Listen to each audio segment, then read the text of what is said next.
तो कैसे हैं आप सब। उम्मीद करता हूँ ठीक होंगे एंड आपकी प्रिपरेशन भी ठीक ठाक चल रही होगी।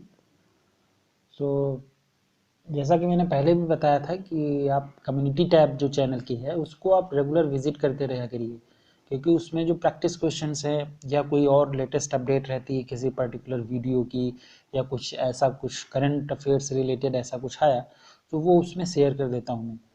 ओके, सो पहले मैंने बताया था कि जो प्रैक्टिस क्वेश्चंस आपको मिलेंगे कम्युनिटी टैब में, सो उनको obviously one by one discuss करना पॉसिबल नहीं है। सो जैसे वो 8 से 10 क्वेश्चंस हो जाएंगे सो मैं उसको पर्टिकुलर एक सेपरेट वीडियो में डिस्कस कर दूंगा। ओके, सो उस सीरीज में यह पहला वीडियो होगा और इसको डिस्कस करने का जो पर्पस है बिहाइंड द पर्पस जो है इसको डिस्कस करने का, दैट इज़ कि आपको एक आइडिया लगेगा कि क्वेश्चंस जो आते हैं एग्जाम्स में एंड जो भी क्वेश्चंस इसमें दिए रहेंगे कम्युनिटी टैब में, I will make sure that कि वो किसी न किसी एग्ज़ाम में आए हुए हों। ओके, वो चाहे स्टेट पीएससी का एग्ज़ाम हो या जीएसआई का या गेट का या नेट का या जो भी नेशनल और स्टेट लेवल के एग्जाम्स हैं रिलेटेड टू जियोलॉजी, सो उनसे रिलेटेड हो क्वेश्चन, जो क्वेश्चंस उसमें पूछे गए हैं।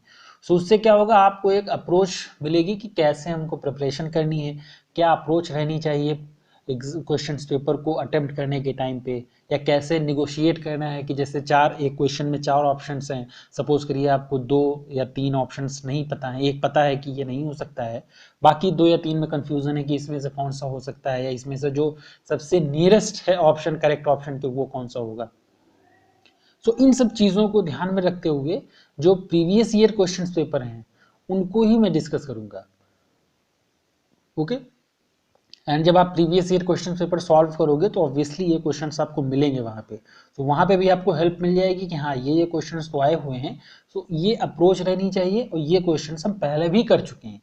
तो उससे आपको एक हेल्प मिलेगी क्वेश्चंस को अंडरस्टैंड करने में, उनको सोल्यूशन निकालने में। ओके, सो आइए जो पहला वीडियो है इस सीरीज में, तो उसको हम स्टार्ट करते हैं। सो इसमें लगभग 8 से 10 क्वेश्चन होंगे, 10 से ज़्यादा क्वेश्चन नहीं होंगे, अदरवाइज वीडियो फिर लेंथी हो जाएगा।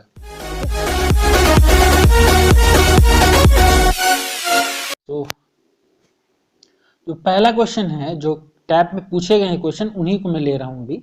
First one is the how many minerals can be scratched by a knife in Mohs scale of hardness. Okay, Mohs scale of hardness को बहुत इंपॉर्टेंट है, इसको जब मैं ऑब्जेक्टिव जियोलॉजी वाली सीरीज चल रही थी जैम BHU PET के लिए, तो उसमें भी मैंने इसको डिस्कस किया था कि बहुत इंपॉर्टेंट है, क्योंकि इससे क्वेश्चन आते ही आते हैं। आपका जैम में आता है, BHU PET में आता है, इवन गेट के एग्जाम्स में भी ये क्वेश्चन कई बार पूछा गया है। ओके, चूंकि 10 मिनरल्स हैं तो उसमें से 10 मिनरल्स में से जैसे क्वेश्चन आता है कि how many silicate minerals are there, how many sulphide minerals are there, how many native minerals are there. So कई तरह के परम्यूटेशन कॉम्बिनेशन हैं जिनके बेसिस पे क्वेश्चन पूछा जा सकता है। अब वो उसकी फिजिकल प्रॉपर्टी, केमिकल प्रॉपर्टी किसी से भी रिलेटेड हो सकता है या उसका एप्लीकेशन से रिलेटेड हो सकता है। सो जो मोह स्केल ऑफ हार्डनेस है उसका हम एक सेपरेट वीडियो पूरा डिस्कस करेंगे। उसमें आपका जो एग्जाम के लिए इंपॉर्टेंट क्वेश्चन हैं या उसका जो थ्योरी है पहले हम उसको डिस्कस करेंगे, देन उसके क्वेश्चन पेपर डिस्कस करेंगे। ओके, पर चूंकि यहाँ पे क्वेश्चन है दिया हुआ है तो वो मैं डिस्कस कर दे रहा हूँ यहाँ पे। How many minerals can be scratched by a knife in Mohs scale of hardness. So Mohs scale of hardness आपको ऑब्वियसली रिमेंबर होनी चाहिए, उसका जो सीक्वेंस है वो आपको रिमेंबर होना चाहिए। सो जो नाइफ की हार्डनेस है वो आपको पता है कि 5 है। सो 5 से ज्यादा जिन मिनरल्स की हार्डनेस है वो मिनरल नाइफ से स्क्रैच नहीं होंगे। ओके, सो इसका मतलब है अपाटाइट जो है वो नाइफ से स्क्रैच हो जाएगा बट ऑर्थोक्लेज नहीं होगा। ओके, और अगर 5.5 है, कहीं कहीं पे जो नाइफ की हार्डनेस है, जो नाइफ की हार्डनेस 5 दी हुई है या कहीं कहीं पे 5.5 भी है। सो अगर 5.5 भी है तो भी वो ऑर्थोक्लेज को स्क्रैच नहीं कर पाएगी, क्योंकि ऑर्थोक्लेज की जो हार्डनेस है वो 6 है और you can call them 6। Okay, so options में जो दिए थे इसमें वो 4, 5, 3 एंड 6 था। सो मैंने देखा था जो क्वेश्चन पेपर क्वेश्चन जब भी मैंने कम्युनिटी टैब में पोस्ट किया था तो कई लोगों ने 3 भी ऑप्शन इसका टिक किया हुआ था। मोस्टली लोगों ने 5 किया था जो कि राइट आंसर है, बट कुछ लोगों ने 4 और 3 और 4 इसको भी टिक किया था। शायद उन्होंने ये सोचा होगा कि फिंगर नेल से टैल्क एंड जिप्सम चूंकि सॉफ्टेस्ट मिनरल्स हैं तो ये फिंगर नेल से हो रहे हैं, स्क्रैच हो रहे हैं, तो नाइफ से नहीं होंगे। नहीं, ऐसा नहीं है। जो नाइफ की हार्डनेस है वो 5 है। सो ऑब्वियसली 5 से ऊपर के जितने मिनरल हैं जिनकी हार्डनेस 5 से कम है, जिन मिनरल्स की, वो सारे स्क्रैच हो जाएंगे। Okay, talc, gypsum, calcite, fluoride, apatite. वो ऑर्थोक्लेज नहीं होगा क्योंकि वो 6 है इसकी हार्डनेस। ओके, और एक चीज ध्यान रखनी है आपको, जैसे मैं एक पर्टिकुलर क्वेश्चन डिस्कस कर रहा हूं, सो इसको आप एक पर्टिकुलर क्वेश्चन के रूप में मत लीजिए कि this is a particular question. Okay, इसमें और भी कई सारे क्वेश्चंस बन सकते हैं। ओके, वो मैं डिस्कस करूंगा जब वो पर्टिकुलर क्वेश्चन आएगा उस तरह का, तो वो डिस्कस किया जा सकता है। अब यहीं पे क्वेश्चन ऐसे भी दिया जा सकता है कि how many minerals they can be scratched by finger nail, by pen knife और बाय और भी जितने टूल्स हैं उसमें से किसी से भी क्वेश्चन दिया जा सकता है। सपोज करिए how many minerals can be scratched by a finger nail.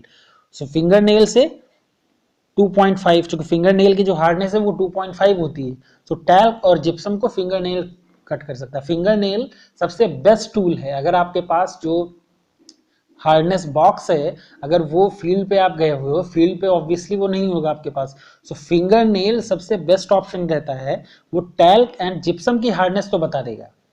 Okay, कोई मिनरल पर्टिकुलर है, अननोन मिनरल, जिसके आपके हार्डनेस नहीं पता है, सो अगर आप उसको फिंगर नेल से स्क्रैच कर रहे हो और अगर वो स्क्रैच हो जा रहा है, then it can be either a talc mineral और gypsum.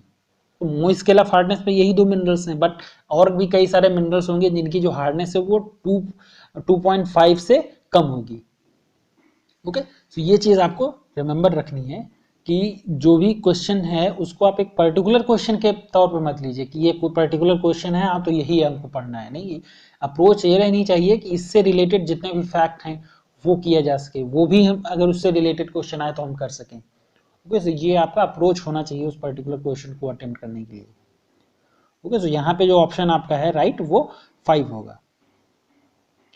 Second one is dealing with the which mineral shows 2 types of hardness. इसमें जो ऑप्शन बेराइट्स था, वोल्फ्रामाइट था, काइनाइट था एंड माइक्रोक्लीन था। सो मोस्टली लोगों ने काइनाइट को ही करेक्ट ऑप्शन बताया था। करेक्ट ऑप्शन यही है भी, क्योंकि सो काइनाइट मिनरल जो है उसकी hardness, it shows 2 types of hardness. Okay, 4.5 and 7। सो जो 4.5 आप डायग्राम में देखो अगर, सो हार्डनेस प्लेन्स ऑन काइनाइट, जो बेसल प्लेन है सी, उसको बेसल प्लेन कहा जाता है, and direction and it is structure, इसका स्ट्रक्चर भी डायग्राम में दिया हुआ है। सो अगर आप देखो कि 5 जो है, कहीं कहीं पे 5 दिखी हुई है, कहीं कहीं 4.5 दी हुई है। सो 4.5 टू 5 वेरी करती है। सो अगर 4.5 या 5 आ रही है, so that will B along the axis of the mineral. जो काइनाइट मिनरल की एक्सिस है, जो लॉन्गर एक्सिस है, उसके अक्रॉस हो जाएगा, सॉरी अलोंग हो जाएगा 4.5, एंड अक्रॉस, अक्रॉस जो है वो 7 है। ओके, सो जो सी एक्सिस है उसके अलोंग 5.5 और 4.5 है, एंड जो 7 है, जो ए एक्सिस है, अक्रॉस द एक्सिस 7 है। ओके, सो इसको दूसरी तरह से भी पूछा जा सकता है, that kyanite mineral shows 5 hardness along which axis. Okay, so 5.5 जो है वो सी एक्सिस के अलोंग है या अलोंग द एक्सिस है, एंड जो 7 है वो अक्रॉस द एक्सिस है। सो इस तरह की, इस अप्रोच के साथ आपको पर्टिकुलर क्वेश्चन अटेम्प्ट करना है कि जैसे काइनाइट का क्वेश्चन आया तो इसमें आपको केवल हार्डनेस का ही दिया हुआ था, बट अगर क्वेश्चन ऐसे आता है कि 5.5 किस एक्सिस के अलोंग है, 7 किस एक्सिस के अलोंग है, तो वो भी आपको पता होना चाहिए। ओके, अप्रोच यही रहेगी हमारी कि जो भी पर्टिकुलर क्वेश्चन हो उससे रिलेटेड और भी जो फैक्ट हैं जो एग्जाम के लिए इंपॉर्टेंट हो सकते हैं एग्जाम पर्सपेक्टिव से, सो उसको भी डिस्कस कर लिया जाए। Okay, next one is find the odd one from the following. There are 4 options there and you have to find out the odd one, means which one is different from the other 3: lapis, sinkholes, polze and लहर। सो अगर आप जो underground का action है, जो underground water का action है, geological work of underground में आपने पढ़ा होगा लेपीज, सिंक होल्स, पोल्जे, ओके, ये सब लैंडफॉर्म से जो फॉर्म होती हैं। बट जो लहर है, लहर is a volcanic landform, okay, जो मड फ्लो है या मड का जो फ्लो होता है ना, तो उससे लहर का फॉर्मेशन होता है। That is different from the underground waters. जो अंडरग्राउंड वाटर के बेसिस पे जो लैंडफॉर्म फॉर्म होती है उससे लहर डिफरेंट है। Okay, fourth one is question number fourth is dealing with the rate of weathering is affected by, there are four options there given: particle size, mineral composition, Bowen reaction series or all of the above. Okay, so जो rate of the weathering है that is controlled bye all of the above. जो correct option यहाँ पे है वो all of the above होगा, D option. But है ये कैसे, उसका रीजन क्या है, जो स्पेसिफिक रीजन है उसके पीछे। सो अगर आप पार्टिकल साइज की बात करो, so particle size obviously that influence the rate of weathering. So smaller the particle जितना small होगा, okay, so the greater will be the surface area for the chemical attack. Particle जितना small होगा उसके आसपास का जो रीजन होगा वो उसको ज्यादा इंपैक्ट करेगा वेदरिंग पर्सपेक्टिव से। ओके, सो पार्टिकल साइज तो अफेक्ट करता है। Mineral composition obviously it impacts mineral composition of a rock, that is also very important factor for the decipherance of the rate of the weathering. Suppose करिए slate का example अगर हम लें, so slate which is mainly composed of the clay minerals, that is very resistant to weathering, while this is not true for marble. Okay, so जो mineral का composition है that will also affect the rate of weathering. and Bowen reaction series में आपको ये समझना पड़ेगा कि जो मिनरलाइजेशन, जो सिलिकेट मिनरल्स का क्रिस्टलाइजेशन टेम्परेचर है या क्रिस्टलाइजेशन जो सीक्वेंस है, तो order in which the silicate minerals weather that is same as their order of crystallisation. So silicate minerals की जो वेदरिंग का ऑर्डर है that is exactly the same as the order of their crystallisation. So अगर आप Bowen reaction series remember करो, अगर आपको याद हो, सो जो ओल्विन मिनरल है वो सबसे पहले फॉर्म होता है। Olivine crystallises first and it's the least resistant to weathering. Okay, and on the another hand जो क्वार्ट्ज है that crystallises last and is the most resistant mineral. Okay, so यहां से और भी क्वेश्चन बनता है कि जो ओल्विन है वो सबसे लीस्ट रेजिस्टेंट मिनरल है, वेदरिंग है, वेदर्ड मिनरल है, एंड जो क्वार्ट्ज है वो मोस्ट रेजिस्टेंट, सबसे ज्यादा रेजिस्ट करता है वो वेदरिंग के लिए। ओके, तो यहां से आप ये भी पता करोगे। तो जो करेक्ट ऑप्शन होगा इस पर्टिकुलर क्वेश्चन का that will be the option D, all of the above. Fifth one is you have to fill in really the question, fill in the blanks type question is there. Obviously ये इस तरह के questions को include करने के पीछे जो perspective था, जो मोटिव था, वो ये था कि आप जैसे जो जैम का एग्जाम जो लोग देते हैं, जैम का या उसका गेट का एग्जाम देते हैं, सो उसमें क्वेश्चंस डायरेक्ट आ जाते हैं ऐसे fill in the blanks type के, या फिल इन द ब्लैंक्स अगर नहीं आता तो भी वो एग्जैक्टली ट्रू फॉल्स वाले क्वेश्चन दे देते हैं। तो ट्रू फॉल्स वाले में क्या होगा, जैसे आपका जो ऑब्जेक्टिव या एमसीक्यू टाइप क्वेश्चन होता है तो वहां पे चूंकि ऑप्शन आपको दिया है तो चार में से आपको एक ऑप्शन सेलेक्ट करना रहता है।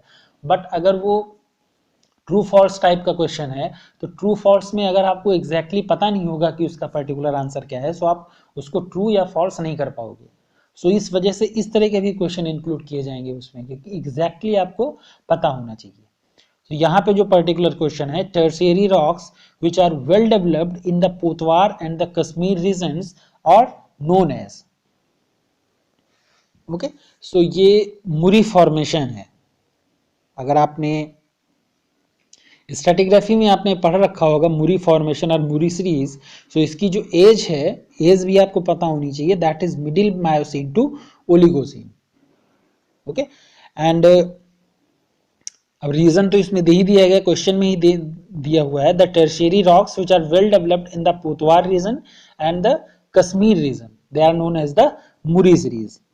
एंड इनका जो इन्वायरमेंट है, ओरिजिन का इन्वायरमेंट है, that is brackish and fresh water environment, okay, and that rests over the Subathu formation, okay.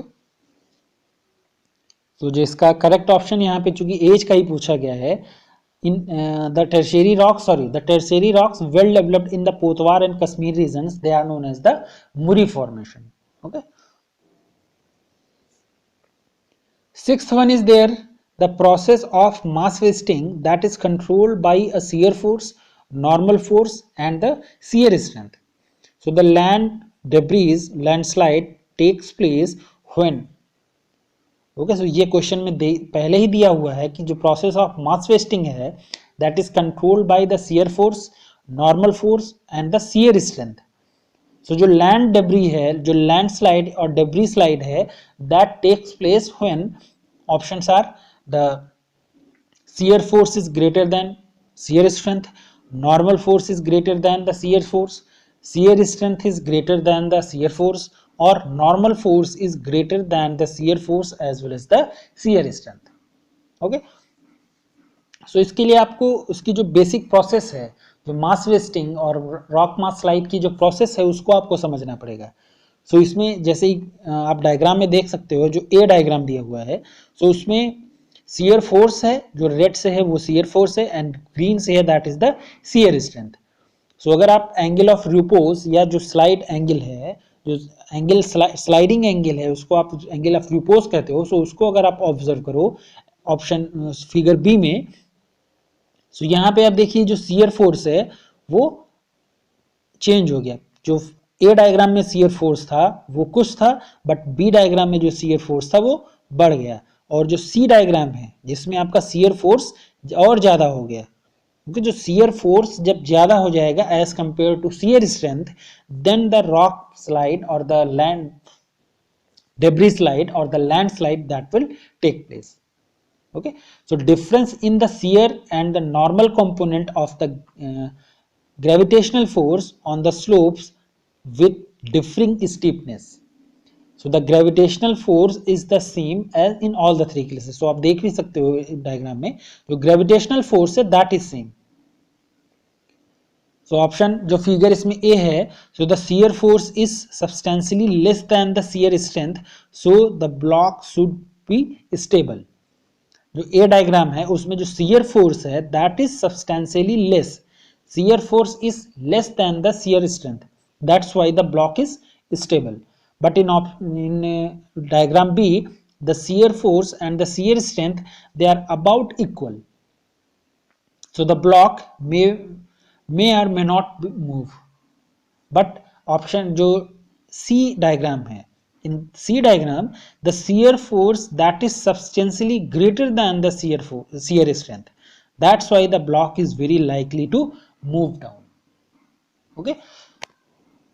so इसमें जो करेक्ट ऑप्शन था या जो करेक्ट ऑप्शन है इसमें, that is the shear force that is greater than the shear strength. So option A, that will be the correct option here. Seventh one is dealing with the if two streams they flow downhill in an opposite directions on the either side of a range, then on streams one stream may capture the other if it, so जो river capture से related question है, stream capturing से, option A is erodes faster than the other stream and cuts through most of the mountain by headward erosion. Option B जो है वो superimposed on the range of gently dipping plain. Option C is exist before the origin of the other river, और option D flows in the peneplain after erosion. So जो river capturing और stream capturing के जो process है उसमें जो basic concept है वो ऑप्शन ए जो दिया हुआ है ना यहाँ पे वही है कि इफ टू स्ट्रीम्स, दो स्ट्रीम्स हैं and downhill opposite direction, they are flowing downhill in the opposite directions on either side of a mountain range, on the either side of a hill, one stream may capture the other stream if one stream that erodes faster than the other streams, means जो दो streams हैं उसमें से एक किसी stream को faster Erode करना पड़ेगा, जो इरोजन है उसमें फास्टर होना चाहिए, and that should cut through most of the mountain by the headward erosion. Okay, so अगर स्ट्रीम कैप्चर करना है, सपोज करिए टू रिवर्स हैं ए और बी, सो अगर बी रिवर को ए रिवर को कैप्चर करना है, सो उसको जो हेडवर्ड इरोजन है, हेडवर्ड इरोजन फास्टर होना चाहिए, and it must cut through the most of the mountain. Okay, otherwise जो रिवर कैप्चरिंग की प्रोसेस है that will not be fulfilled. Okay, so जो ऑप्शन ए है that will be the correct option here. Question number 8 is dealing with the natural caves. These are formed by the chemical weathering of limestone. जो natural caves हैं, these are formed by the chemical weathering of limestone. So the chemical equation which shows the development of caves, जो development of caves है, that is formed by, okay. So options A, B, C, 4 reactions are there, and जो इसमें correct option है, जो correct equation है, वो first reaction है, H2O, when water and carbon dioxide with the limestone they react, they give rise to HCO3 and HCO3 जिसको हम H2CO3 कहते हैं। H2CO3 क्या, उसको हम कार्बोनिक एसिड कहते हैं। ओके, जो H2CO3 है that is known as the carbonic acid. Okay, and calcium ion जो है वो रिमूव होता है। ओके, सो जो करेक्ट ऑप्शन यहाँ पे है option A, that will be the correct reaction. Okay, so development of caves that is shown by the reaction A. This is a general diagram for the just for symbolic perspective, this diagram has been included. Question number 9 is dealing with the correct sequence in the descending order for the earthquake zone which follows closely the distribution of volcanoes. Okay, so you will be knowing already, if you will be familiar with the fact that is the volcanic eruptions and the earthquakes zone, they are more or less of the same origin, means जो उनका distribution है वो same areas में है। For example, जो Pacific Ring of Fire है, that is the most important hotspot for the earthquake occurrence and for the volcanic activities. Okay, so जो volcanic activity है या जो earthquake activity है उसके जो क्लासिफिकेशन, जो अकरेंसेस के जोन हैं, दे आर मोर और लेस द सेम, क्योंकि जो दोनों एक्टिविटीज हैं ये इंटर रिलेटेड हैं। ओके, सो इसमें जो ऑप्शंस आपके दिए हुए हैं, you have to find out the correct sequence in the descending order, means जैसे आप बढ़ रहे हो, descending order means decreasing order, घटते हुए सीक्वेंस में उसको आपको अरेंज करना है। ओके, सो अगर आपको पता हो कि सर्कम पैसिफिक रिंग या सर्कम पैसिफिक जोन जिसको कहते हैं, that is the most destructive या सबसे ज्यादा जो वोल्केनोज हैं या जो अर्थक्वेक एक्टिविटी है that takes place in circum Pacific ring, circum Pacific ring of fire जिसको हम कहते हैं। ओके, सो इसमें जो ये this is the diagram for the ring of fire, circumpacific ring of fire. So that is the horseshoe type of ring. Okay, its structure is like the horseshoe shape, that's why it's known as horseshoe shaped. And the next one is, that is the alpine Himalayan orogenic belt. Okay, so this alpine Himalayan orogenic belt that extends from the southern margin of Eurasia and starting from the Java and Sumatra through the Indo-Chinese peninsula, the Himalayas, Trans-Himalayas and the mountains of Iran, Caucasus and the Anatolia and the Mediterranean out and they merge into out into the Atlantic Ocean. Okay, so जो इसका जो series है या इसका जो sequence है वो आप देख लीजिएगा, sequence that is also important कि कहां से स्टार्ट होता है and then ends into Atlantic ocean. Okay, so this is the second most seismically active region in the world after circumpacific ring of fire. Okay, so जो Pacific belt है that is on number 1 and the Alpine Himalayan orogenic belt that is the second. Okay so आप यहाँ से जो correct option है वो आप यहाँ से देख सकते हो. Okay so correct option that will be the option D, circumpacific zone followed by the Mediterranean Asian mountain system and followed by the lastly that is the continental and oceanic ranges. Okay. Question number 10, that is dealing with the theory which explain the evolution of mountain chains or the geotectonic cycle is known as. So theory explaining the evolution of mountain as well as mountain chain and the geotectonic cycle. We all know that is the option C, the concept of geosyncline and the orogenic cycle. Okay, so geosyncline that is responsible for the evolution of mountain and the orogenic cycle that is also for the geotectonic cycle. Orogenic cycle that is also known as the geotectonic cycle. Okay, जो mountain activity है, evolution of mountain activity that is governed by the concept of geosyncline and the orogenic cycle. Okay, so option C that will be the correct option here. So ये कुछ question हुए जो community tab में regularly post होते हैं. सो उसमें से 10 question हमने यहाँ डिस्कस किए. आप कम्युनिटी टैब को रेगुलर विजिट करिए. पहले भी मैंने बताया कि उसमें जो क्वेश्चंस हैं या जो और भी कुछ कोई न्यूज़ है या उस तरह का कोई नोटिस है तो वो आपको उसमें मिल जाएगा. ओके